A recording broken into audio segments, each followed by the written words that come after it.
എല്ലാവർക്കും നമസ്കാരം. ഇതിന് സംഭവിച്ചുകൊണ്ടിരിക്കുന്നതെന്ന് പറയുന്നത് നമുക്ക് പോലും വിശ്വസിക്കാനാവാത്ത കാര്യങ്ങളാണ്.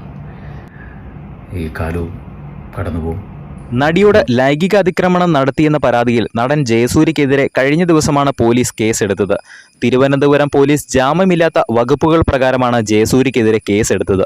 സെക്രട്ടേറിയറ്റിലെ സിനിമ ചിത്രീകരണത്തിനിടെ ശുചിമുറിയുടെ സമീപത്ത് വെച്ച് നടിയെ കടന്നുപിടിച്ച് ലൈംഗികമായി അതിക്രമണം നടത്തി എന്നതിനാണ് കേസെടുത്തിരിക്കുന്നത്. തൊടുപുഴയിലെ പിഗ്മാൻ എന്ന സിനിമയുടെ ലൊക്കേഷനിൽ വെച്ച് നടിക്ക് നേരെ ലൈംഗിക അതിക്രമണം നടത്തിയെന്ന പരാതിയിൽ രണ്ടാമതും ഒരു കേസ് കൂടിയുണ്ട്.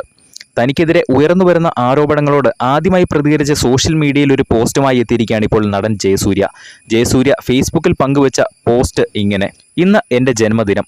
ആശംസകൾ നേർന്ന് സ്നേഹപൂർവ്വം കൂടെ നിന്ന് എല്ലാവർക്കും നന്ദി. വ്യക്തിപരമായ ചില അത്യാവശ്യങ്ങൾ കാരണം കഴിഞ്ഞ ഒരു മാസത്തോളമായി ഞാൻ കുടുംബസമേതം അമേരിക്കയിലാണ്. ഇതിനിടയിലാണ് തീർത്തും അപ്രതീക്ഷിതമായി എനിക്ക് നേരെ 2 വ്യാജ പീഡനാരോപണങ്ങൾ ഉണ്ടാകുന്നത്. സ്വാഭാവികമായും മറ്റേതൊരു വ്യക്തിയെയും പോലെ തന്നെയും എന്നെയും അത് തകർത്തു. എൻ്റെ കുടുംബാംഗങ്ങളെ അഗാധമായ ദുഃഖത്തിലാഴ്ത്തി. എന്നെ ചേർത്ത് നിർത്തിയ ഓരോരുത്തർക്കും അത് വല്ലാത്തൊരു മുറിവായി, വേദനയായി. മരവിപ്പുകൾക്കൊടുവിൽ ഞാൻ നിയമവിദഗ്ധരുമായി കൂടിയാലോചനകൾ നടത്തി. ഇനിയുള്ള കാര്യങ്ങൾ അവർ തീരുമാനിച്ചുകൊള്ളും. ആർക്കും ഇത്തരം വ്യാജ ആരോപണങ്ങൾ ആർക്കു നേരെയും എപ്പോൾ വേണമെങ്കിലും ഉന്നയിക്കാം.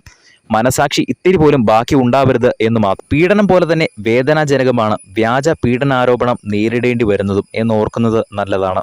സത്യം ചെരുപ്പ് ധരിക്കുമ്പോഴേക്കും നുണ ലോകം സഞ്ചാരം പൂർത്തിയാക്കിയിരിക്കും എന്നാണല്ലോ. എങ്കിലും അന്തിമ വിജയം സത്യത്തിനായിരിക്കും എന്നത് സുനിശ്ചിതമാണ്. ഇവിടെ ജോലികൾ കഴിഞ്ഞാൽ ഉടൻ തന്നെ ഞാൻ തിരിച്ചെത്തും. നിരപരാധിത്വം തെളിയിക്കാനുള്ള നിയമ പോരാട്ടം തുടങ്ങും. നമ്മുടെ നീതിന്യായ വ്യവസ്ഥയിൽ ഞാൻ പൂർണ്ണമായും വിശ്വസിക്കുന്നു. ഈ ജന്മദിനം ഏറ്റവും ദുഃഖപൂർണ്ണമാക്കിയതിന് അതിൽ പങ്കാളിയായവർക്ക് നന്ദി. പാപം ചെയ്യാത്തവർ കല്ലെറിയട്ടെ, പാപികളുടെ നേരെ മാത്രം. ഈ ഒരു പോസ്റ്റ് ജയസൂര്യയുടെ ഭാര്യയായ സരിത ജയസൂര്യയും ഇൻസ്റ്റഗ്രാമിലൂടെ പങ്കുവച്ചിട്ടുണ്ട്.